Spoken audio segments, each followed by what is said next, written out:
1100 से अधिक कर्मचारी श्री राम जन्मभूमि मंदिर के उस पूरे प्रांगण में इतने कार्मिक कार्य करते हैं और 1100 से अधिक लोगों के बीच में कुल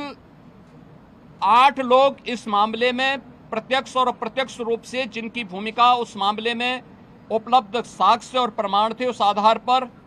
पाई गई। इसके लिए साधु संतों पर आक्षेप करना,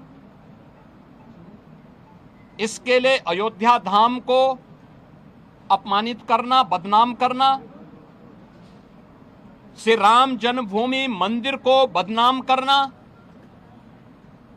उन 1100 कर्मचारियों को जो राम जन्मभूमि मंदिर की व्यवस्था में लाखों श्रद्धालुओं को सुविधाजनक तरीके से दर्शन कराने में अपना योगदान दे रहे हैं, दिन रात सर्दी गर्मी बरसात किसी भी स्थिति में दर्शन कराने में अपना योगदान दे करके उत्तर प्रदेश के परसेप्शन को अच्छा बनाने में योगदान दे रहे हैं और उत्तर प्रदेश में धार्मिक पर्यटन को प्रोत्साहित करने में अपना योगदान दे रहे हैं, उन लोगों को कटघरे में खड़ा करना, ये बड़ी आश्चर्यजनक स्थिति है। और ये आक्षेप कौन लगा रहा है? ये आक्षेप वह समाजवादी पार्टी और वह कांग्रेस लगा रही है, जिन्होंने सदैव राम जन्मभूमि और भगवान श्री राम का अपमान किया है। क्या यह सच नहीं कि 1990 में अयोध्या की गलियों को और सरयू की पावन धारा को रक्त रंजित करने का पाप समाजवादी पार्टी की सरकार ने किया था? क्या पूरा देश और पूरी दुनिया और सभी राम भक्त ये नहीं जानते कि इनका ये अक्षम्य पाप जिन्होंने राम भक्तों पर गोलियां चला करके किया था? 5-6 में राम सेतु प्रकरण के मुद्दे पर माननीय उच्चतम न्यायालय में अपना एफिडेविट दाखिल किया था और प्रभु श्री राम और प्रभु श्री कृष्ण के अस्तित्व पर ही प्रश्न खड़ा करके उन्हें मिथक घोषित किया था। वह कांग्रेस और यूपीए से जुड़े हुए दल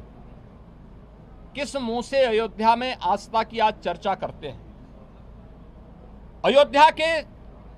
जिस चढ़ावा चोरी से जुड़े हुए प्रकरण की बात आई थी, सरकार ने गंभीरता से लिया था, क्योंकि आस्था का विषय अयोध्या है। कोटि कोटि सनातनियों की आस्था का मुद्दा था और सरकार ने उस समय भी स्पष्ट कर दिया था कि यद्यपि सरकार सीधे किसी ट्रस्ट में हाथ नहीं डालती, क्योंकि वह ट्रस्ट उत्तर प्रदेश सरकार ने गठित नहीं किया, माननीय उच्चतम न्यायालय के आदेश से वह ट्रस्ट गठित है। इसलिए इस मामले में या तो ट्रस्ट अपील करेगा या फिर माननीय उच्चतम न्यायालय कोई निर्देश देगा तो हम उस कार्रवाई को आगे बढ़ा पाएंगे। लेकिन उस सब के बावजूद इनके द्वारा राम भक्तों को अपमानित करना,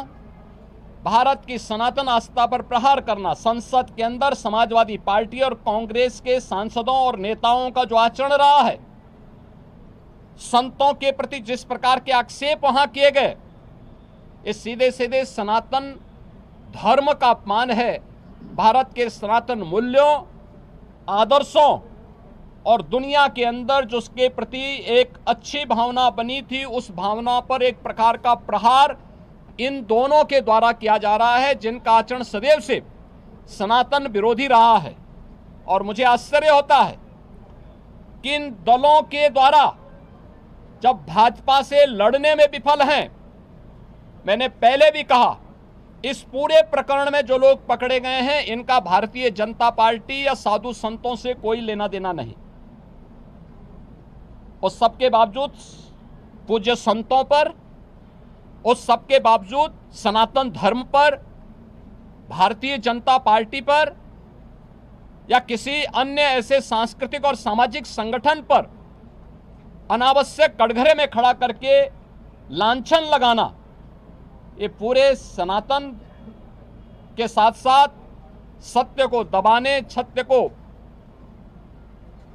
झुठलाने का एक कुत्सित प्रयास इनके द्वारा किया जा रहा है। और इसीलिए ये लोग